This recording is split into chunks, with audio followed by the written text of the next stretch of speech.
Welcome back to Jersey Matters. I'm Larry Menti. The Republicans had a tough midterm in New Jersey, losing 4 of the 5 congressional seats they held. So how do they make a comeback? We spoke to the chair of the Republican Party, Doug Steinhardt, who is watching the negotiations to keep the government open very carefully.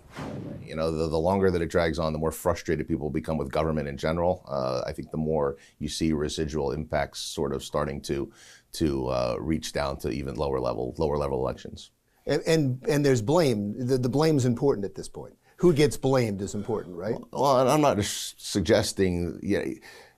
I think people in general are beyond blaming Republicans and Democrats. Obviously, you have people that are fiercely partisan that want to blame one side or the other. But in general, at this point, I think it's a general dissatisfaction with government, and people want an end. But it was a dissatisfaction, and you tell me if I'm wrong, with the previous administration of Governor Christie, and a dissatisfaction with Donald Trump that led to what happened in the last election. Is that fair to say in New Jersey? Well, look, the last election, the 2018 results for us as an organization were certainly humbling. I think there was, a national narrative that played out here at home in a way that none of us had seen in a very, very long time. One of the highest voter turnouts that we've seen in several decades. Despite that, there were still bright spots for us as an organization. We took back control of a freeholder board in Salem County. Republicans managed to have pluralities in 10 of the state's 21 counties. And just from a fundraising level for us, we saw 24 times more small dollar donors come back to the Republican Party last year than we had in all of 2017. We upped our active donor list to 1,600 people. So, that coupled with our social media contacts, our voter contacts, and some of the other progress that we saw, while the results were certainly disheartening from a representation level in Washington, from an organizational level, from what we were able to accomplish in just the year that I've been here. I like to think that we're sort of working in a better direction, and we're continue to be motivated to do that. And yet I saw an article that was talking about you. I guess you were talking to other Republicans, saying that going forward, that the Republican Party in New Jersey needs to rebrand itself. Is that right? Well, so the kind of the 3-pronged approach that I've been advocating since I got here is, rebuilding, rebranding, re-engaging.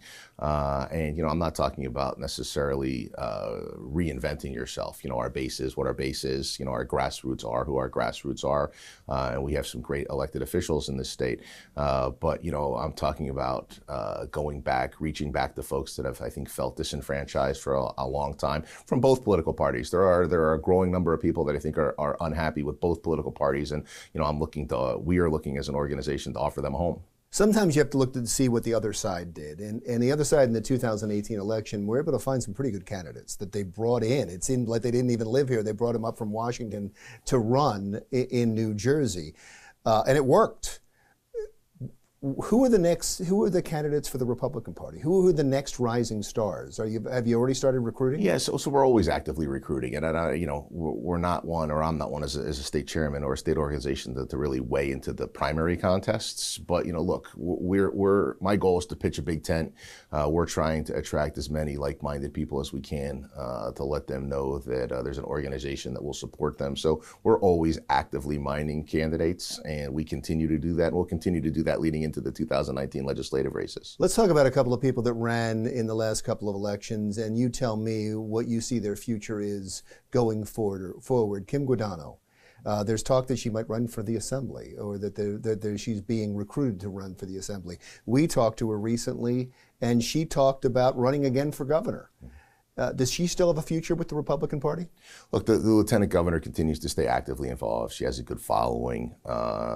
She's a very bright, articulate, and energetic woman, and she continues to give counsel to all of us. So I think, as to anyone you're going to ask, I think you'd have to ask them individually. Would you like to see her run? Where they? We'd have to ask her what she wants to do. Again, from an organizational standpoint, we want to field the best team that we can, people that we are confident that can win elections, and she's a sharp candidate. So she's in an interesting point in her life. She's out of government for the first time in a long time, back in the private sector. So she's going to have to do some soul searching for herself as to whether she's ready to jump back into that arena. But you'll have to ask her. And what about Bob Huggins? He ran with such high hopes and spent a fortune of his own money. Is he done?